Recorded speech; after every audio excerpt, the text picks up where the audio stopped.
Oke, pernah nggak sih Anda kepikiran gimana caranya gedung-gedung pencakar langit yang super tinggi itu dibangun? Ternyata, di balik semua alat berat dan adukan semen, ada sebuah revolusi. Ya, sebuah revolusi tersembunyi yang sedang mengubah total cara kita membangun dunia. Nah, kali ini kita akan membongkar mesin tak terlihat itu. Baiklah, kita langsung ke intinya aja ya. Coba dilihat angka ini. Ini benar-benar bikin kaget.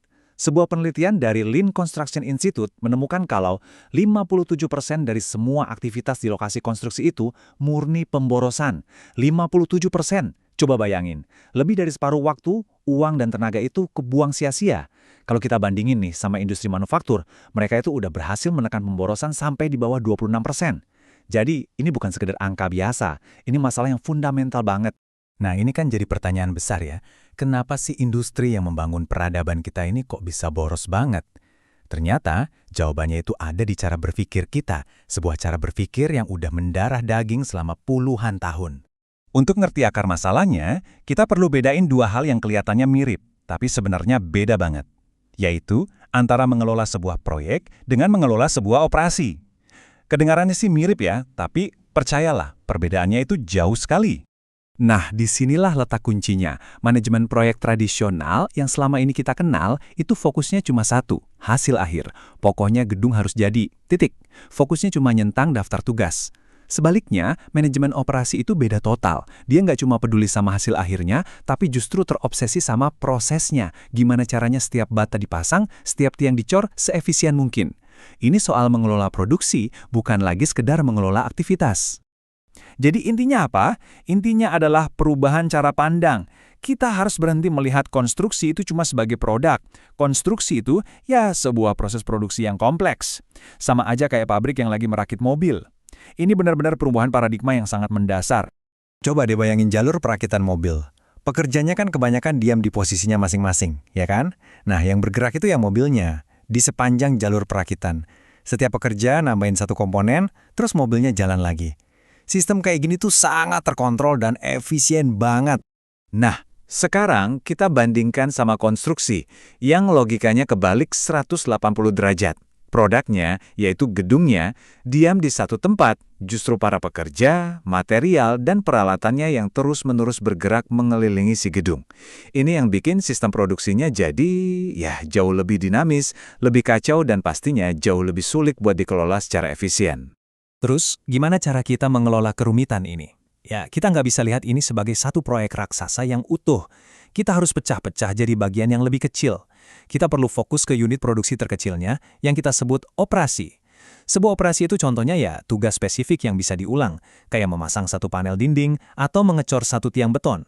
Nah, dari unit-unit kecil inilah kita bisa mulai mengukur, mengoptimalkan, dan mengurangi pemborosan. Oke, jadi gimana caranya kita bawa cara pikir baru ini ke lapangan? Semuanya itu berdiri di atas beberapa pilar utama. Fondasinya ada di 4 pilar ini. Pertama, manajemen sumber daya. Pastikan aja orang, bahan, dan alat yang benar ada di tempat yang benar dan di waktu yang pas. Kedua, kontrol kualitas yang ketat di setiap langkah, bukan cuma ngecek hasilnya di akhir. Ketiga, komunikasi dan kolaborasi yang jelas, biar nggak ada lagi tuh ceritanya nunggu-nungguan atau salah informasi. Dan yang terakhir, manajemen risiko yang proaktif.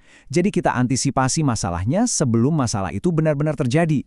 Tentu saja, kalau mau mengelola sebuah proses, kita harus bisa mengukurnya. Udah nggak bisa lagi pakai kira-kira atau kayaknya, kita butuh data. Nah, disinilah peran penting dari yang namanya indikator kinerja utama atau KPI. KPI itu anggap aja kayak dashboard di mobil kita. Ada speedometer, indikator bensin, indikator suhu mesin, ya kan? Itu semua metrik vital yang ngasih tahu kita kondisi mobil saat itu juga. Nah, KPI juga begitu. Dia mengubah data mentah yang rumit jadi informasi simpel yang bisa langsung kita pakai buat ambil keputusan. Oke, kita ambil satu contoh KPI yang penting banget ya, cost variance atau varian biaya. Ini simpel, tapi sangat ampuh buat ngecek kesehatan kantong proyek kita. Intinya, dia cuma menjawab satu pertanyaan. Kita sekarang ini boros atau hemat nih dari anggaran? Rumusnya sendiri sebenarnya gampang kok. Kita hitung dulu nih, seharusnya dengan progres sekarang kita sudah keluar uang berapa. Caranya, persen penyelesaian dikali total anggaran. Terus, hasilnya kita kurangi dengan uang yang beneran sudah keluar sampai saat ini. Simpel kan? Hasilnya itu langsung ngasih tahu kita ada di mana. Kalau angkanya negatif seperti ini, artinya ops, kita sudah kebanyakan keluar uang. Anggarannya jebol. Ini seperti lampu merah yang menyala. Ngasih tahu manajer untuk cepat-cepat bertindak. Jangan nunggu sampai proyeknya kelar baru sadar. Dan varian biaya ini cuma salah satu lampu indikator di dashboard kita loh, masih banyak lagi. Kita bisa lacak margin laba, arus kas, membandingkan jam kerja rencana dengan jam kerja beneran, dan bahkan kita bisa mengukur waktu nganggur. Jadi berapa lama sih pekerja itu cuma diam nungguin material datang atau nunggu instruksi. Nah, semua data ini kalau digabungkan, jadi semacam rapor kesehatan proyek yang super lengkap. Oke, mengukur kinerja itu penting, tapi itu baru sebagian cerita. Kalau mau benar-benar mengubah industri ini, kita harus naik level. Dari yang tadinya ada masalah baru dibenerin, menjadi punya sebuah sistem perbaikan yang berjalan terus-menerus. Nah, proses perbaikan ini butuh struktur, butuh sebuah kerangka kerja yang sudah teruji. Nggak bisa lagi mengandalkan improvisasi.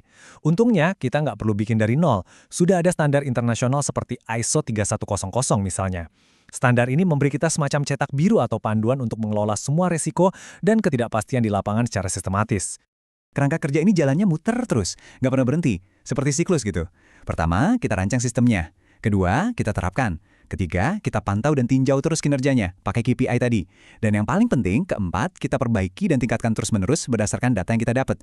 Jadi ini bukan proyek yang ada akhirnya, ini soal membangun budaya untuk menjadi lebih baik setiap hari. Dan yang membuat semua ini jadi mungkin banget sekarang ya teknologi. Coba bayangkan, kita punya BIM untuk bikin model 3D yang akurat. Kita punya AI yang bisa menganalisis data untuk menemukan di mana saja letak pemborosan. Kita punya platform manajemen terintegrasi yang bikin semua orang kerja pakai informasi yang sama dan real time. Teknologilah yang menjadi bensin untuk menjalankan mesin perbaikan ini. Ini semua membawa kita kembali ke analogi mobil tadi. Pertanyaannya, dengan cara pikir produksi, dengan mengukur segalanya, dan dengan sistem perbaikan yang berjalan terus, apa mungkin gedung pencakar langit di masa depan itu bakal dirakit sepresisi dan seefisien mobil di pabrik? Ya, mungkin tidak akan persis sama 100%, tapi pergeseran ke arah sana itu sudah dimulai. Mesin tak terlihat ini benar-benar sedang menata ulang dunia konstruksi selamanya.